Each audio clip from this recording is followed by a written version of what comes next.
Magandang tanghali mga ka-agri. Dito na naman tayo sa ating ampalaya na na-sprayan. Bago nating na-sprayan ng ano to mga ka-agri, yung organic nating insecticide ba, yung sili.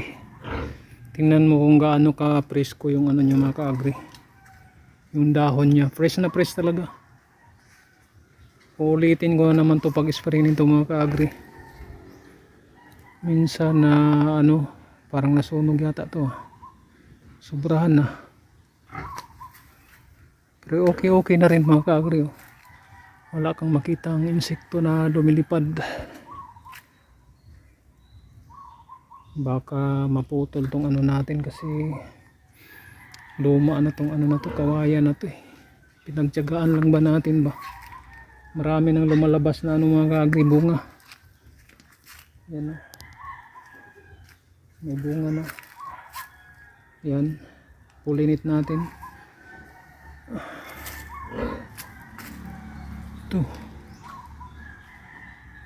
mga ka-agri,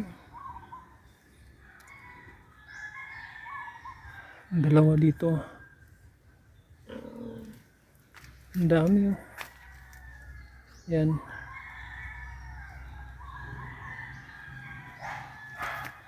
marami pa to mga ka-agri.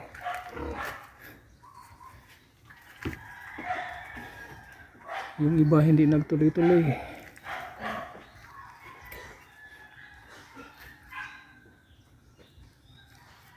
Ito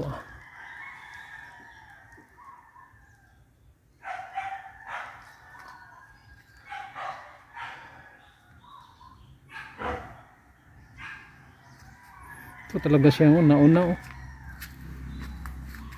Malaki na, healthy. Sobrang laki siguro nito. Wala ka talagang makita ng mga insekto mga ka-agri na lumilipad.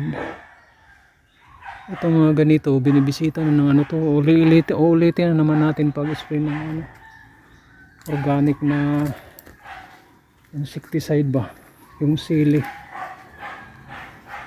Mabahuan kasi sila mga ka-agri. Maghahanap tayo ng nag-open na ano ba, baka may mapollinate tayo.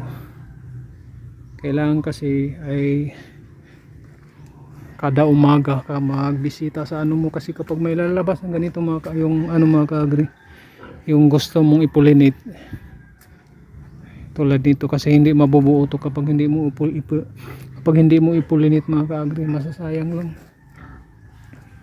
Kaya naku, baka maano naman to. Yan, marami ng bunga. Meron din doon oh.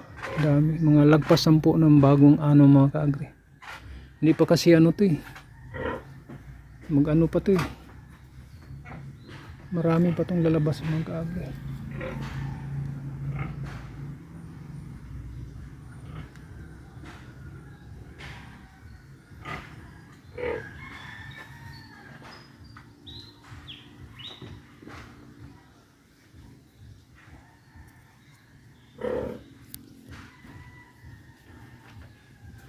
Ayan lang ang update sa ating ano ngayon, sa ating ampalaya. Yan, fresh na fresh yung mga dahon, organic.